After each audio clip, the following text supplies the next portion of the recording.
सदानंद दाते यांची महाराष्ट्राचे पुढील पोलीस महासंचालक म्हणजे डीजीपी म्हणून नियुक्ती होण्याची दाट शक्यता व्यक्त केली जाते। मोठी बातमी आहे, दाते यांना NIA मधून कार्यमुक्त करण्यासाठी राज्य सरकारने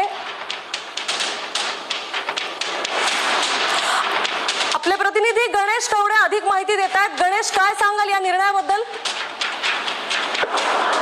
नक्कीच ज्या पद्धतीने खरं तर सदानंद दाते हे महाराष्ट्र कॅडर मधले आहेत, मात्र सध्या केंद्रामध्ये ते NIA चे प्रमुख म्हणून सध्या तिथे कारभार करत आहेत, तर दुसरीकडे सदानंद दाते यांना केंद्रातून मुक्त करण्यात यावं अशा पद्धतीचा एक प्रस्ताव देखील आहे केंद्राकडून राज्याकडून केंद्राला पाठवण्यात आलेला आहे। प्रामुख्याने या मध्ये 7 अधिकाऱ्यांचा नावं आहेत, मात्र रश्मी शुक्ला ज्या सध्या पोलीस महासंचालक आहेत त्यांची देखील महिना अखेरपर्यंत या सेवानिवृत्त होत आहेत आणि त्यानंतरून कोण पोलीस महासंचालक असतील अशा देखील चर्चा सुरू झालेल्या आहेत। त्यामध्ये प्रामुख्याने सर्वात आघाडीवर ज्यांचं नाव सध्या समोर येते ते म्हणजे सदानंद दाते यांचं नाव आघाडीवर असल्याचं देखील सांगितलं जातं। त्यामुळे पुढचे पोलीस महासंचालक सदानंद दाते असतील अशी देखील आता सूत्रांकडून माहिती मिळते।